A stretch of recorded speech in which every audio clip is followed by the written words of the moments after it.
Good morning, good afternoon, good evening. October 5th, we're here on our YouTube live stream, unedited, uncensored, and pure, to say the least. What are we covering today? Well, it's a head-to-head competition between Saskatchewan Entrepreneur Program and the Manitoba Entrepreneur Program. Who is the winner? Which program is better for you? Did you know they're one of the shortest timelines in terms of obtaining your permanent residency in any provincial entrepreneur program? We're going to do a head-to-head comparison today and figure out which one is right for you and what are the disadvantages and advantages. Of course, remember, this is our live stream and you can expect the exposed truth like the rest of our videos. And of course, right after, we're going to answer our live audience questions and comments on our YouTube channel. Let's jump into it. Quick introduction for people who haven't tuned in before.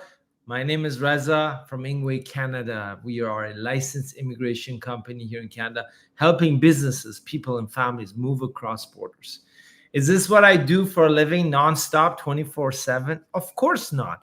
I'm not an actual full-time YouTuber, but I work hands-on with our licensed team here in Canada, working on actual applications and representing our clients while communicating with the government, both inside Canada and overseas embassies on a daily basis.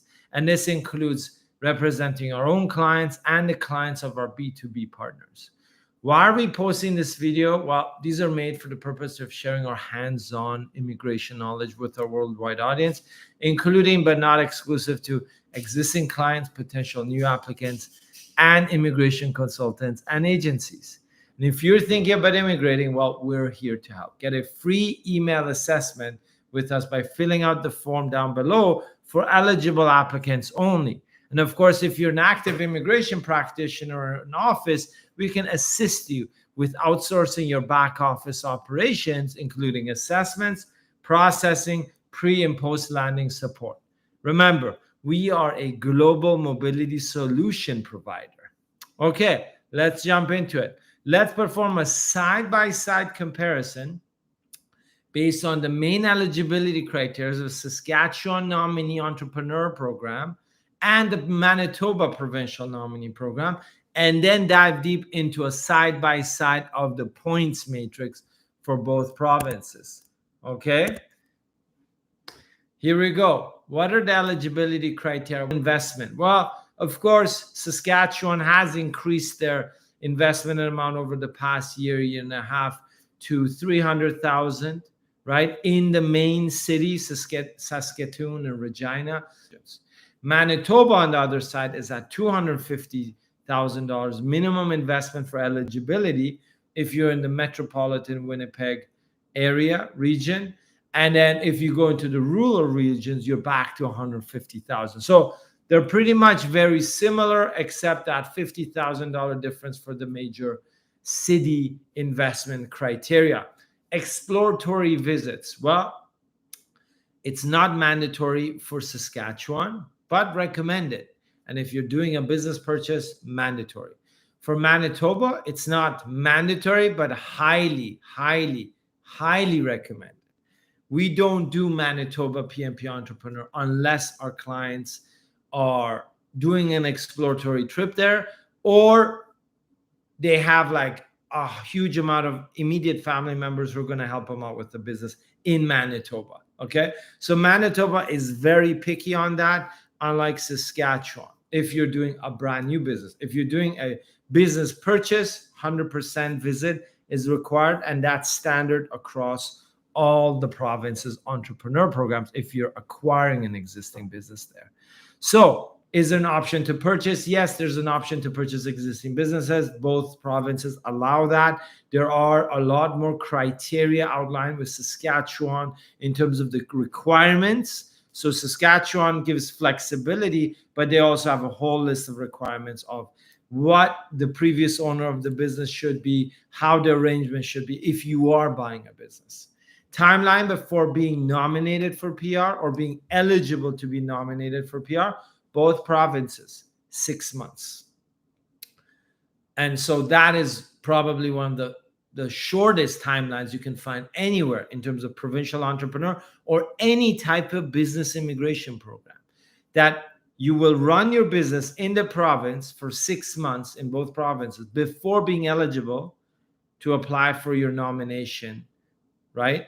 And you have to have met the business performance agreement requirements that you signed initially after your interview with the province. So 6 months is great. Most provinces are 12. As you may know, Vancouver, Toronto, Ontario, BC metropolitan programs are 18 months, which is quite long. And the rest of the provinces are all around 12 months. What about before the final PR nomination? Well, you need to submit a final report to both provinces with all the details of what you've accomplished, your business performance agreement, and so forth, the investment amounts, your payroll, so forth, right? However, in Saskatchewan, they will do an unannounced visit to your site. In Manitoba, they'll get on a call with you as well, but there may not be an unannounced visit. But in Saskatchewan, most situations, there will be a visit, which before they approve you for the final nomination certificate. Business plan in both provinces is, of course, required.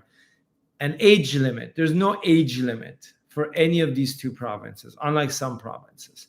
There are points that are assigned for the points matrix if you're in that right age, but if you're 55, 40, 60, it doesn't matter. You are eligible to apply for both provinces' entrepreneur programs. Remember, if you are 65 or over at the time of application, you have to take an extra step because that is the official retirement age here in Canada. So you do need to show that you are super hyperactive, maybe a workaholic, in order to convince the officer, both at the PNP level and later at the PR level and work permit, that you're not planning to retire for another 20 years. Okay, so that's the challenge if you're 65, although they don't have a maximum age restriction for these provinces. That's just a little bit of a hint for anyone considering it.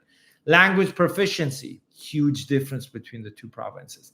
Manitoba is strict. They want a Canadian language benchmark of 5 up front when you're submitting your expression of interest, right? Either English or French. And that's reading 4, the rest of the bands is 5. And that's general, not academic. Saskatchewan doesn't require anything, which is great, right? So it just shows you that Saskatchewan is more flexible. And wait for the last part of our video today where we will discuss of why Saskatchewan is so unique in terms of the entrepreneur program, okay? Let's look at the residency obligations. Of course, both of them, you need to spend at least 75, 80% of your time in the province, in that region where your business is. That is critical. Education requirements, they're very low for both provinces. Education, no minimum requirements, Saskatchewan. It doesn't matter if you went to high school, you didn't, you had a PhD, you didn't. They don't care. I mean, they do care because when they look at the business you're starting, they're going to match it to your profile. So if you're starting a software development company, you don't even have a high school degree and you ran a restaurant, yeah, that's an issue. In Manitoba, you do need a high school diploma as a bare minimum, but anything beyond that is just bonus points. Active participation in the business, that's the same across all provinces. You cannot do passive income. You cannot do passive investment. You cannot start a business, leave, come back after 6 to 12 months and say, okay, I'm ready for my PR. This is not the program for you. If you're interested in those things, we got to look at other options. But both provinces are quite strict, and of course, every province is. Job creation, Saskatchewan wants minimum 2 jobs created for anyone to be eligible under this entrepreneur stream. Manitoba, 1 minimum. And again, it doesn't mean that with the minimum requirements, you will be invited to apply after you've submitted your profile through the expression of interest, but these are the basic eligibility. Canadian business shareholder requirements, both provinces require you to own at least 1/3 of the business that you're proposing to start. And in Saskatchewan, if you're proposing to own less than 1/3, the investment amount should be at least $1 million. So they do give you that option. Manitoba does not. Co-applicants, as co-applicants into this pre-MP entrepreneur program, Saskatchewan allows it. Very flexible, a lot of options. Even with Canadians or actual applicants from overseas doing a joint venture, Manitoba does not have this option. Okay, so they're more strict on that. Economic sector priorities. Well, they don't have explicit economic sector priorities for eligibility, but they do have it in the points that we're going to cover. And then, of course, with Manitoba, they have prioritized sectors. But again, it's not eligibility. It's a bonus point if you are aligned with their priority industries and sectors that they want investment in. Interview requirements. An in-person interview is required in Saskatchewan, and in Manitoba, it can be virtual or remote. So there you go. That's an advantage. But keep in mind, Manitoba really is strict on that exploratory visit. So if you're thinking of never coming over, well, maybe Manitoba is not the right fit for you. Good faith deposit. Of course, the good faith deposits were in place before, but now not anymore. Under the entrepreneur programs for Saskatchewan or Manitoba. Okay, so that's key. The net worth audit, both are mandatory. Every single province, all the 11 or 12 entrepreneur programs in Canada, in the regions, territories, and provinces do require it. They have CPA firms designated by the provincial nominee office that will audit all your assets overseas or anywhere in the world to verify your minimum eligibility of $500,000 net worth. What's a program application fees? $2,500. You don't need to pay that up front. Only after you've been invited and you're submitting your application, you got to put proof of payment as well. $2,500 for both provinces. Other alternative business programs for these provinces, Saskatchewan has a farm stream and the international graduate entrepreneur stream besides the regular entrepreneur stream, and Manitoba only has this stream and the international graduate entrepreneur stream, which gives options for international students as well. So as you can see, both provincial entrepreneur programs in Saskatchewan, Manitoba are looking to attract and retain business savvy individuals who want to settle in that province. It's important to remember that eligibility criteria can change anytime. These programs typically change every 1.5 years because they tweak it towards like what they think is their target applicants. Prospective applicants should always check their EOI points before planning to apply. And of course, we're going to jump into those points now. Remember, we're always posting about these key details of IRCC's programs, provincial nominee programs, and other programs for professionals and entrepreneurs. And if that's what you're interested in, you can subscribe to our YouTube channel to be aware of when we release new videos and when we're live here on YouTube. There you go. So we're going to jump into the points matrix. How are the points spread between these two provinces' entrepreneur program to see where you would have a higher chance of gaining the maximum points in order to increase your likelihood of being invited by the province to apply for your work permit, to run the business, and then finally your nomination for permanent residency, which means you, your dependent children under the age of 22, and your spouse or common law partner. Well, business experience, they both allocate points for senior management or ownership experience. So you can start in Saskatchewan with gaining 10 points if you have at least 4 years of experience. You gain bonus points if you've owned 50% of a business and for longer durations. In Manitoba, if you have more than 3 years as an owner, you do get 20 points up to a maximum of 30 points, depending on the length and duration of time that you've been an owner operator. And of course, in Saskatchewan, you can gain a maximum of 20 points. Okay.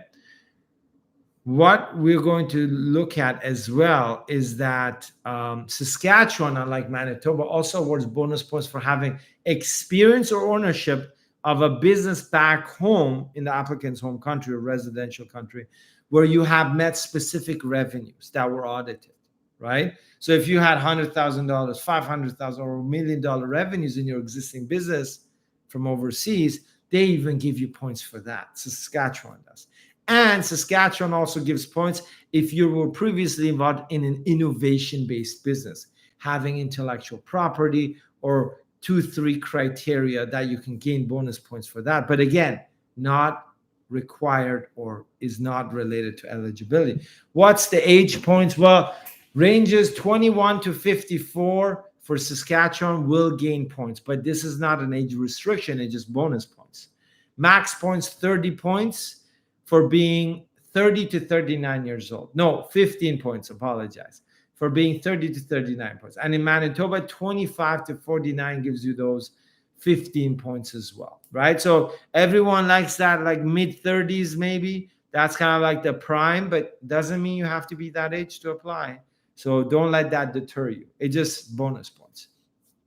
Net worth. If you have the bare minimum in Saskatchewan, you get nothing in terms of points. You meet eligibility, but no points. And you can add maximum 15 points, right? If you have $1 million or more dollars, Canadian dollars in net worth. In Manitoba, if you've got anywhere from $500,000 to $1 million net worth, which is the minimum eligibility starting at 500, you will get 5 points and higher points up to 10 points if you even have over $3 million of net worth. So it shows that Manitoba actually has higher points for higher net worth. Saskatchewan gives you more points breakdowns depending on your exact net worth, but doesn't give you points for the minimum eligibility. Okay. The investment amounts. Well, if you do minimum investment in Saskatchewan, you get 0 points. If you invest higher, you get some points. And of course, the highest threshold is over $1 million to get a maximum of 20 points, but that's not eligibility criteria. In Manitoba, if you invest minimum, you will receive points in the capital region. And if you invest $150,000 in rural, you will also get the 20 points. Okay, so Manitoba differentiates based on location of the province, but Saskatchewan doesn't differentiate. They're just looking at the minimum investment and giving you points based on your minimum investment. But again, having minimum investment gets you 0 EOI points for Saskatchewan. Business research visit, like exploratory, you don't gain points in Saskatchewan, but in Manitoba, they give you 10 to 20 points depending on how long you've been spending time there for your exploratory trip within the last 1 year before you submit your expression of interest. And they look at business days. So if you're here on weekends, public holidays, they don't count that.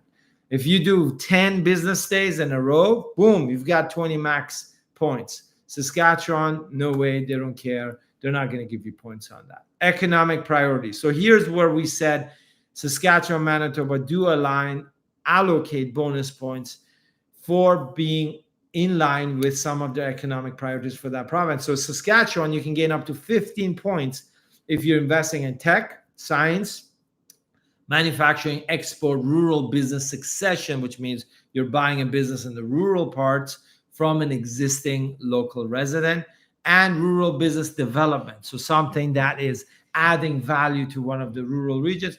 Manitoba doesn't break it down in that detail, but you can gain a maximum of 20 points if your business concept and the priorities are aligned with the province's priority industry. So from 15, 10, or 5 points. If it's not very good priority alignment with Manitoba, you'll get 5 points, which is not bad. But of course, you want to target the 10 to 15. Adaptability. Both provinces give you additional points for spouses, yourself, having family in those provinces, whether Manitoba or Saskatchewan.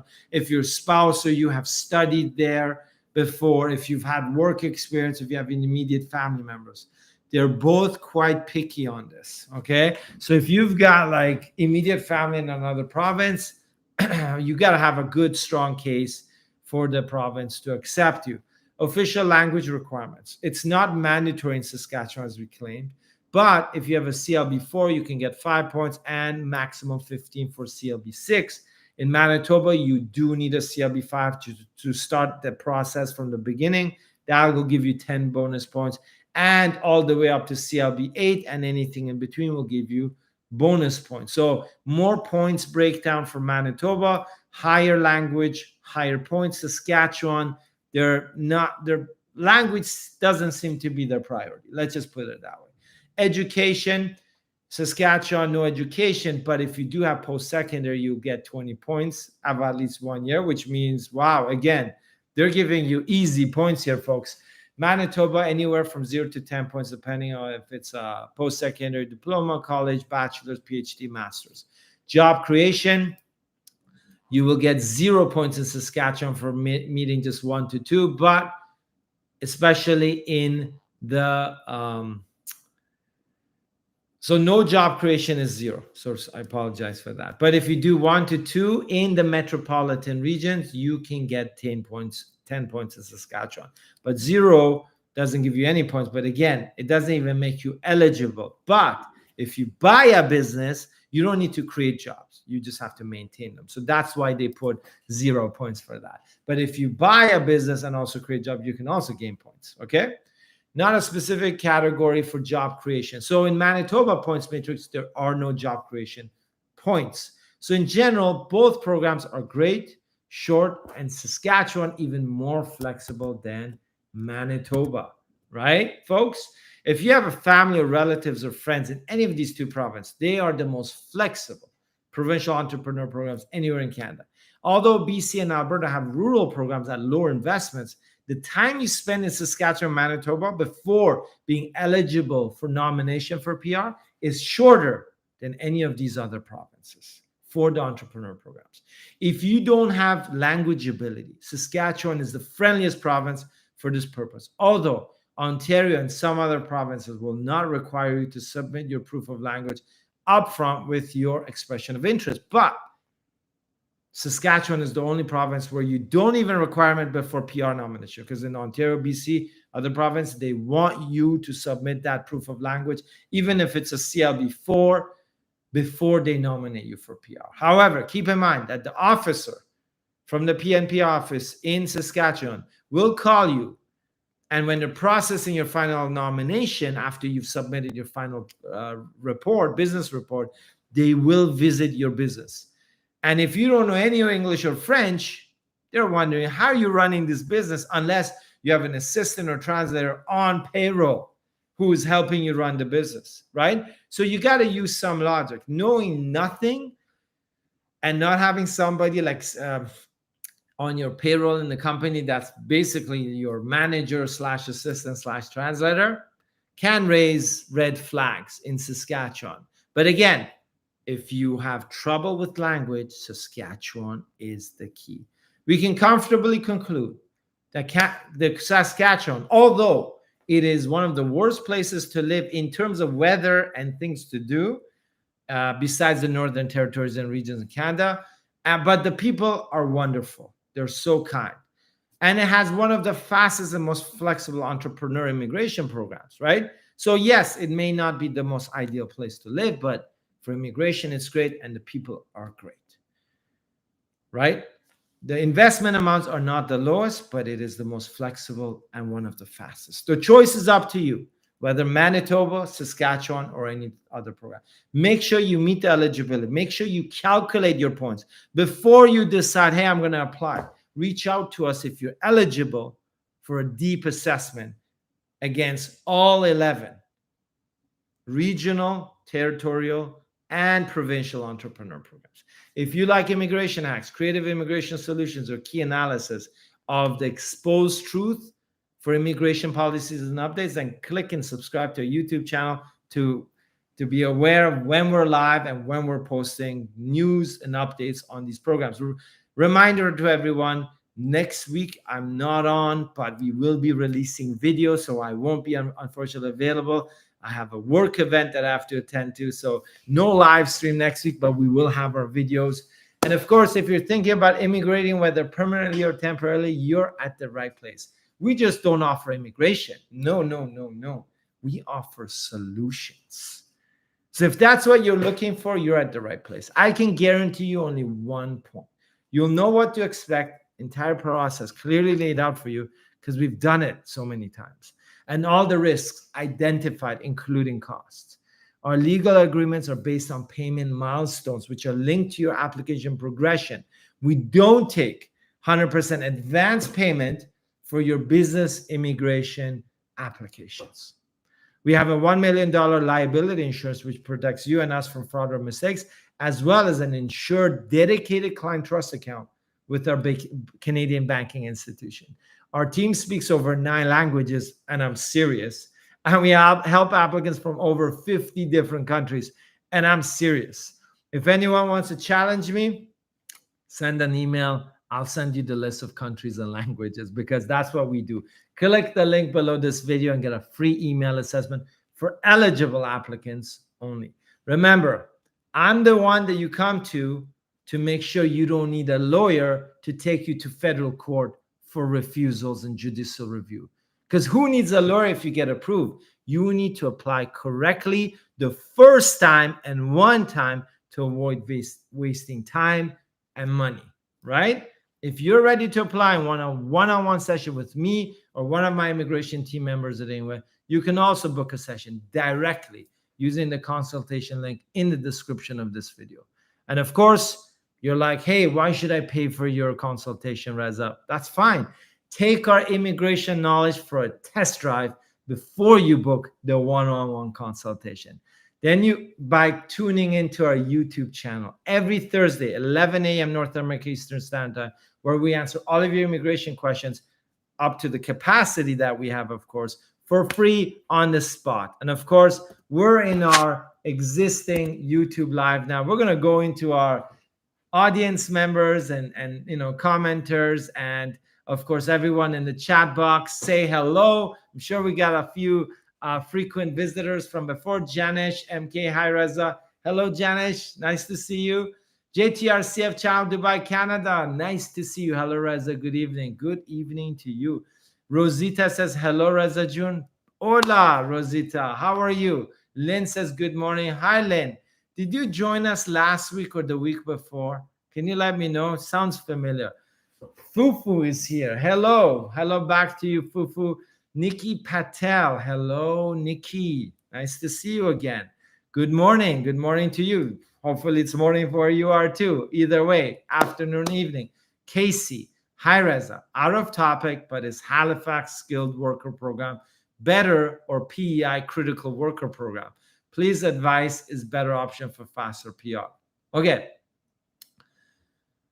Good question, Casey. First of all, you don't need to ask questions related to our topic. Anything that we can reply, we will, right? So Prince Edward Island Critical Worker Program is good because I was reviewing that recently. And the Halifax Skilled Worker is great, okay? So here's the difference. Halifax, you don't need points. You just submit initially with your application, all your documents, and between 4 to 6 months, you get the invitation to apply if you meet the basic eligibility criteria, right? So if you already have a company that's sponsoring you in Nova Scotia, I would recommend it. Prince Edward Island, great, but if you have an employer in both places that's planning to hire you, I would say Prince Edward Island is quicker for nominations, right? But it's a much smaller island. So if you're going there and living and you're kind of like, you don't like small places, we do have clients in Prince Edward Island right now, actually. Maybe that's not the best province. I've been to both provinces. I had family who actually immigrated through Prince Edward Island. But Halifax has 1 million, not Halifax, Nova Scotia has 1 million population, right? So it's the largest populated, population in the Atlantic provinces. In terms of immigration, I would say they're both great. They both have specific advantages. PEI, faster nominations. Nova Scotia having no points and a direct application for your nomination without an invitation to apply. Okay? Those are the things. But again, you have to look at it, Casey, from your point of view, which one you meet the eligibility criteria of, right? Language, work experience, and the offer of employment that you've had, because they're both very employer driven. Bhupinder, hey Bhupinder, how are you? Good morning, good evening. Long time, Bhupinder. How's everything going? All well? Hope so. AP Kamesh, good morning, Reza. Hello, AP Kamesh from Kingston, Ontario. Bhupinder, a lot of political tussle between India and Canada happened in the last few days. Does it impact the working of IRCC? Well, we had this discussion in our previous lives, Bhupinder. You missed it. It's a lot of politics, right? I mean, Canada, if they stop processing Indian applicants, half of the immigration will disappear, right? Schools won't make money, businesses, right? So it's a tug of war. I wouldn't be surprised if there is a slight side effect with some of the processing with the embassies, Canadian embassies but officially there's no effect for Indians applying to Canada. But again, we have to see. And I don't really watch the news a lot. So this is where I get my political news is from you folks. I don't really read the newspaper or watch the news. I just stick to immigration. AP Comment says Saskatchewan is one big empty road. Yeah, that's what I said, AP Comment. It's not the best place to live in terms of things to do or, lively atmosphere and, big population and nice weather. No. It's just a good place to immigrate to. That's what I think. And I'm being very open about that with everyone that I wouldn't live there, but I'd immigrate there, through there, maybe. I shouldn't say that, should I? Lynn says, hi, Reza. Sorry for OOT. I'm 26 years old, single, working in Vancouver with an LMI work permit for 3 months now. Contract is 2 years till 2025. From home country, I have 4 years work experience. That's good. That's good. Lynn, so a bachelor's degree, NOC 52120, IELTS span 8 overall. Interested in applying for PR now, applying for BC PNP to boost express entry points. What should I ask to my employer? Am I eligible for PR? You've got a good profile, Lynn. With 4 years experience in the same NOC code, you can gain some additional points in the BC PNP. You're in Vancouver, so you're not going to gain geographic points. Your salary will dictate how many wage points you get. Your language is good. Your NOC is good. What is the NOC? Let me see. 521. Is anybody know these NOC codes by heart? I don't. I just know the 7.2s a lot. Graphic designer, illustrator. So Lynn, the key is in BCPM, if you're not in the in-demand occupations, which it looks like you aren't, you got to get over 100 points. Okay, so you got to work, and after 6 months you may gain some bonus points after a year in BCPMP working for that employer, but it may take you a bit of time before you can get PNP points enough to be invited by BCPMP. Folks, here's a revelation. BCPMP and Ontario PNP are the worst skilled worker points-based systems that are out there, unless you are in their in-demand occupations in BC, like engineers, media, tech, IT, in which case it's super great. But if you're in an occupation, Lynn, that isn't, then you just have to keep on working to gain more experience in BC, and to gain those points, increase your wage, right? All these things that are part of the points matrix for the BCPMP. But yeah, you got to do what you got to do. Not much choice. AP Kamesh, we will miss you next week, Reza. Haha. No worries. My videos are going to be released, so don't worry about me. Lynn, I just joined today, but have been watching your videos. Nice, Lynn. Thanks. Welcome. Welcome. The more the merrier. No matter where you're from, who you are, what your beliefs are, no matter what language you speak, how tall you are not, this is the place for you. YouTube, live, and we just exchange information. Sometimes I don't even know the answer, and an audience member gives us the answer. And that's what I love about this. Finally, Sosa, what's good, Reza? What's good, Reza? I don't know. What do you mean, finally, Sosa? By the way, good to see you. Fahima Rafi, hi Fahima. Angel, hi Reza, very good morning to Angel is back. Angel, nice to see you. Janish, hey Reza, can we start working full-time once the course is over with the student visa? Or should we have to wait until we receive our postgraduate work visa? No. So you can, if you apply for your postgraduate work permit, on application, you can actually start working full-time as well. Because the date you receive your confirmation of graduation or completion email or letter, you cannot work. Okay. But until then, you can work as a student, right? As a full-time student. But as soon as you get a completion letter, email, certificate, so it's not the graduation. They're just, hey, you've completed it successfully. You got to stop. But then when you apply for your postgraduate work permit, at that date onwards, on maintained status, you can actually work full-time. Janish MK, means just with her letter saying I have applied, can I start working? Yes. Bhupinder, yes, I missed a few live sessions. Yeah, Bhupinder, no worries. You can come in anytime, and yeah, it's not like this is like, this is high school where I take attendance. It's just we missed you, but it's good to see you. Let me know when you're back in town in Canada, and of course, all the best for your daughter, because I know she got nominated, so your PR must be under process. So that is excellent news. Angel, does pre-arrival services letter always get converted to COPR? Angel, that's an excellent question. The word always is a very powerful word, so never use it, or at least from my point of view. But yes, 90 whatever % of the time, if everything goes smoothly, you give the documentation, nothing comes up, yes, a pre-arrival does lead to a confirmation of PR in 98% of the cases. But never use the word always when you're in my profession, because there is no such thing as always. And there is no such thing as never. And there is no such thing as impossible. Those are 3 words we don't want to use. Asma Chahuan, hi Reza. Hello, Asma. I haven't seen you here before, have I? What if a person loses the job on an LMI work permit? Well, we covered this in a couple other sessions. People were asking. Unfortunately, you do lose status. So your work permit is not valid anymore. You have to convert, restore into a visitor visa, or convert and be hired by another employer. Okay? Your dependents will have validity to study and work while they're inside Canada up to the validity period of their permit. So it doesn't affect them if they're already inside with valid permits. It affects you as the main applicant. Fahime, my last name is Rafael.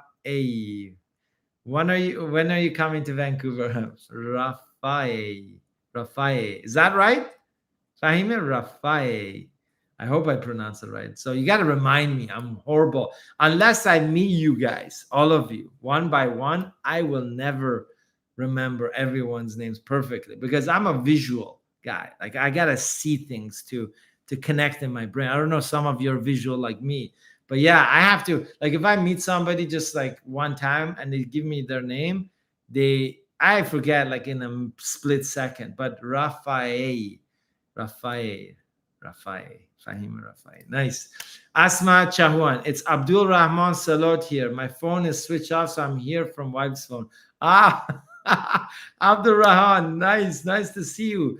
Glad the whole family has phones, because, when the battery dies, you got to use somebody else's phone. So I like it. Farouk Sheikh. Hi, Reza. Hello, Farouk. AP Kamesh. Reza, just want to say I love your team using AI to make the shorts, Instagram reels. Great to see you guys push new technology. Yeah, I mean, kudos to my team to using that. I mean, the videos, they're kind of like weird, right? The avatars, but it's way better than us doing these videos nonstop, right? You got to use it, whether it's ChatGPT 4.0, whether it's avatar AI supported technologies for videos or graphics as well. Yeah, we're definitely not on the edge of all technology, but I would say we're not like a typical law firm, right? Legal services firm, which doesn't do any of that. So thanks for noticing, AP Kamesh. Appreciate it. I'll pass on the message to our team, marketing team. Kunal, hi Reza, with your experience and opinion, keeping in mind the cost of living, real estate, and other parameters in 2024, Which province do you think is better amongst Ontario, Alberta, or Saskatchewan? Wow, that is a cool question. I feel like I'm on a game show. Like, it's very nicely worded question. With your experience, opinion, keeping in mind the cost of living, real estate, and other permanent. And this is a $1 million question for the final round. That's a cool question. I feel very honored to answer this question. Alberta, Ontario, Saskatchewan. And we're talking about which program, though, Kunal? Are you talking investment, entrepreneur, business, or are you talking about skilled immigration? Give me a little bit of insight. Real estate, that's a no-brainer. Saskatchewan is cheap. Okay, Alberta is on the rise. Ontario, if you're in GTA, it's freaking expensive. I'm sorry, I can't say it in any other way. Okay, Vancouver and Toronto are freaking expensive. I'm sorry. Okay, I should put a rating of 18, PG 18 or R for these videos. But let me know. Okay, I read skilled immigration. Okay, Kunal, you said skilled immigration. Saskatchewan, Ontario, no. Ontario, no, unless you're a master's graduate or PhD graduate. Or in-demand occupations, which are like the low skill level, like farm workers, seasonal, like greenhouse workers and construction and manufacturing type low skill, those are good in Ontario. But if you're anywhere in between, forget Ontario. Alberta is great, right? If you're in the in-demand occupation or already working for an Alberta employer under the Alberta Opportunity Stream. But Saskatchewan overall is the best. Then Alberta and Ontario at the very, very, very, very, very, very, very bottom. Okay, no bias. I'm in Ontario, but I don't like the Ontario PNP. I don't like anything about it except the lowest skilled workers. It has the best program anywhere in Canada, like the in-demand occupations, which are like tier level 4 and 5 skill occupations. But anything else, it's horrific. Bhupinder, one question for my daughter. After applying for PR, is it advised to change her job or she sticks to her present job till she gets her PR? So Bhupinder, is it an employer-driven PNP nomination? Because on the provincial nomination certificate, depending on which program you applied for, if the condition is there that you need to maintain your employment and your conditions of employment, then of course. But if it was like, let's say, express entry, or if it was another provincial program which is not employer-driven, then yes, you can change jobs. Don't change provinces, but you can change jobs.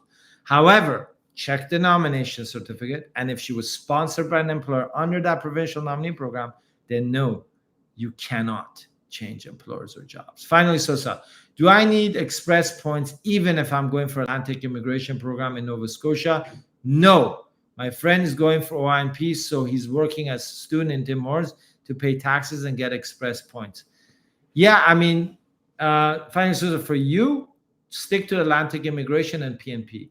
You don't need express entry. Express entry. So when you're in the Atlantic, it's beautiful. You get the provincial nominee programs, one of the best programs in all 4 provinces there. You get the Atlantic immigration program. Whoa, that's a bonus. Plus, you get express entry and any other federal program that the government could or will announce in that timeline that you're there. But in other provinces like Ontario, what do you have? Just the really bad Ontario PNP and express entry. What is that? Right? So if you want to have a hard time, difficult, and you're not studying master's level, because master's graduate stream in Ontario is good. If you're doing undergraduate, forget it. Atlantic is good. Saskatchewan's not bad too. Alberta is pretty good too, but Atlantic just takes the cake. During his study permit period, so I'm just wondering what's in it for me while I apply as an international for Atlantic immigration program. So as an international student, remember, you got to study first, finally, Sosa. You got to come here, study. You could work while you're studying, graduate, and then apply for one of the PR programs. So you can't just be applying for the Atlantic immigration program if you don't have an employer that's sponsoring you from overseas and you already have the experience. I'm assuming you mean you got to come, study, graduate, then apply. AP comment, who wants to become a millionaire show at Ingwe? Yeah, exactly. The who wants to become a millionaire. the $1 million question. No, Kunal says, thank you. No problem. Final source to get PR from Atlantic. Yes. Satya Narayan Puri. Hello, Raza. What about Francophone Mobility Program? Can you explain a little? Yeah, basically, it's one of my favorite programs, folks. And we had a few posts in the last week. You should search for it. We had a video on that. We had some posts on LinkedIn, Instagram, Facebook. It's an amazing program. And here is why it's an amazing program, the Francophone Mobility Program. A, your employer doesn't even need to know French. Zero French. Like, example, if I'm an employer, I don't know any French, right? I lived in Montreal for 2 years, but don't tell anyone. I still don't know French. Okay? So the employer, zero French. But the applicant doesn't need to be fluent French. You only need a Canadian language benchmark of 5 in speaking and listening. That's it, in French, to be able to apply for work permit under an LMI exempt stream called the Francophone Mobility Program if an employer gives you the job offer. Here it is in a nutshell. Any employer in Canada outside of Quebec, boom. The applicant should meet the CLB5 in speaking and listening only. So if you got a 0 on your writing in French, right? That's fine. Or reading, that's fine. They just look at those 2 bands.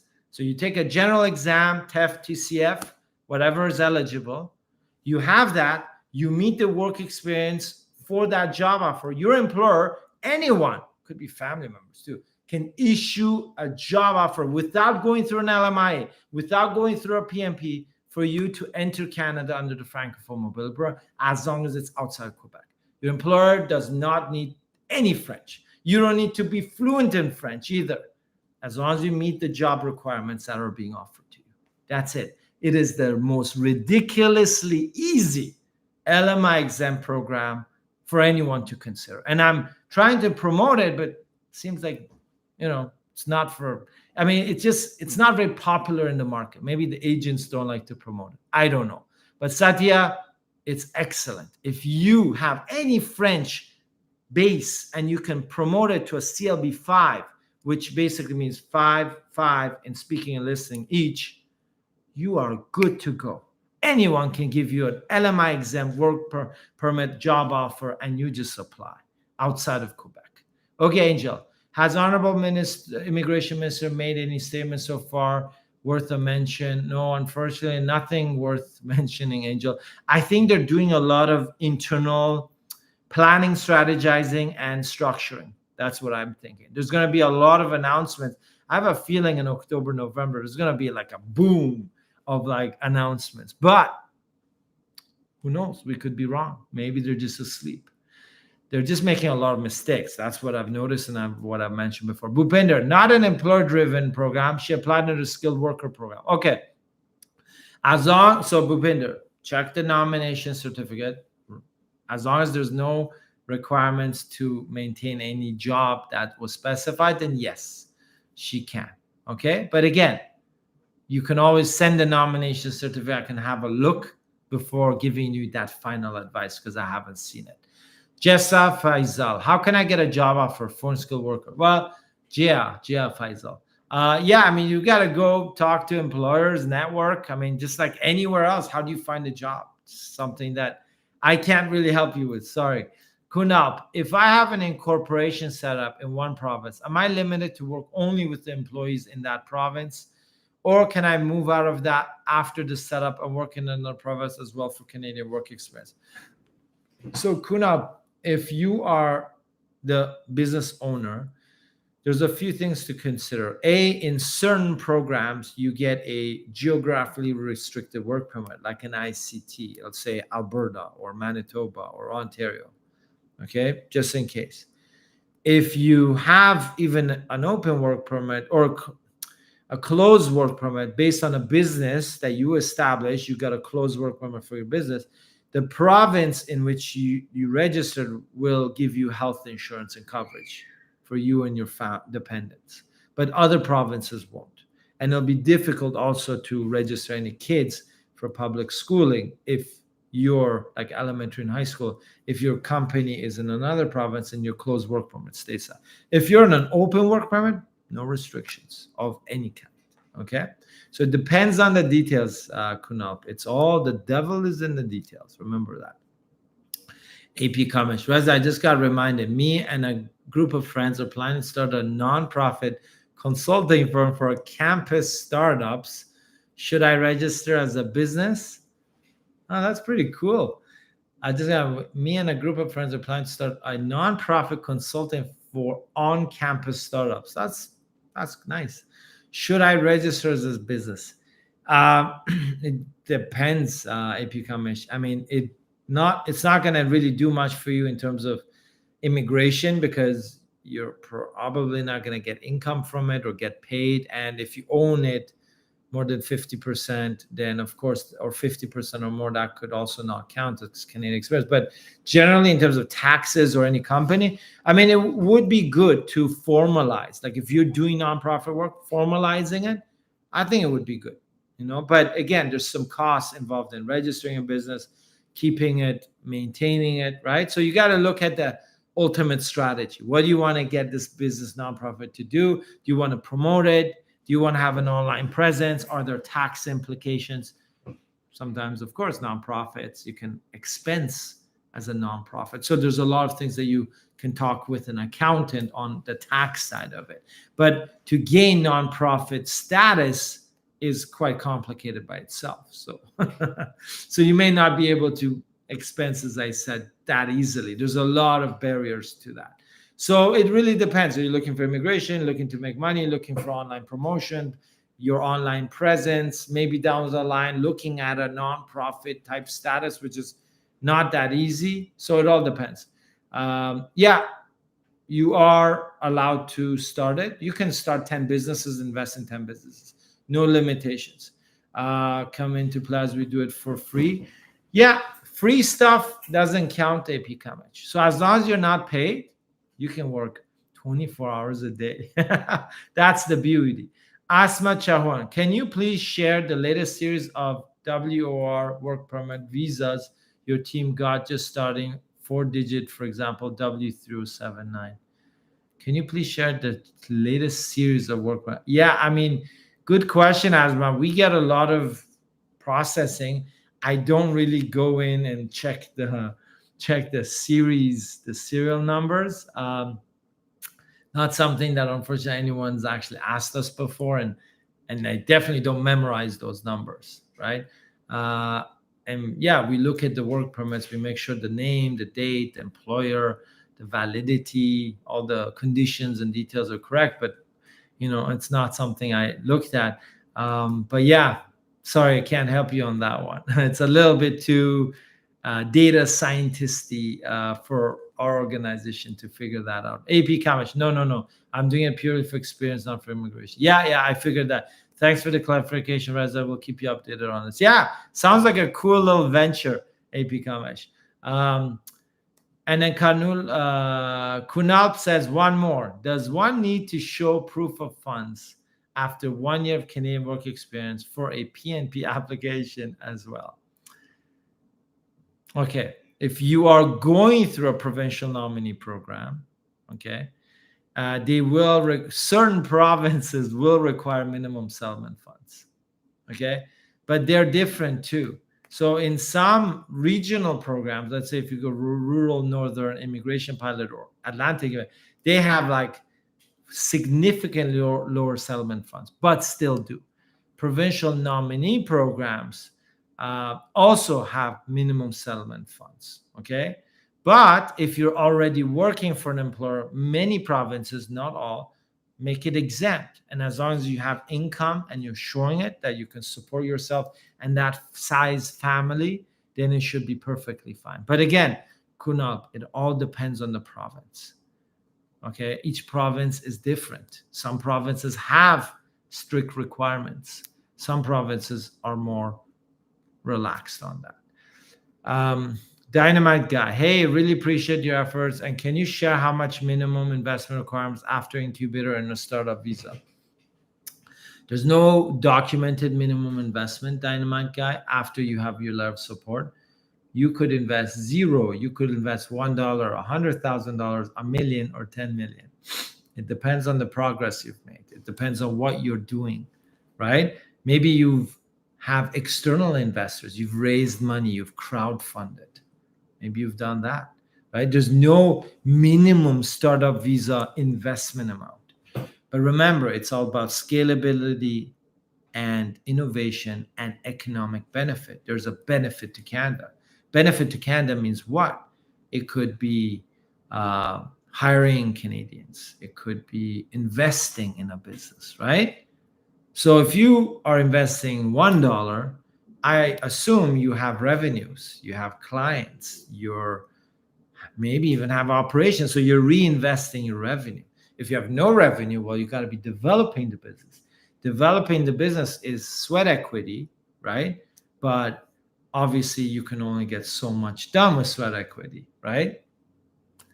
So I would say a safe figure, $100,000 to $150,000, will give you a proper business by investing that much. But doesn't mean that you have to invest that much to be approved. And there's people who've done that much and weren't approved, right? But if you're in the 150,000 bare minimum, that's safe. If you invest 40,000, you can still get approved, and that's what some people have done, and I know that for a fact.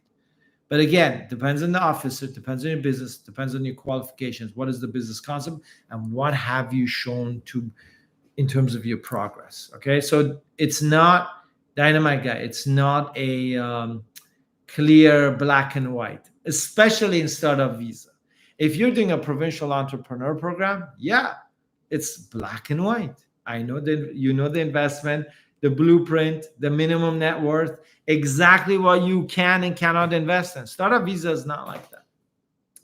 Angel, does getting a permanent file number for SUV mean you are out of the dead backlog? Yeah, it means you're out and somebody's actually looking at your file. That's the permanent file number, means they're actually now processing you. So after a year and a half, somebody actually opened your file. So they're not even going to look at those documents, like a lot of those old documents or the submission letters and stuff.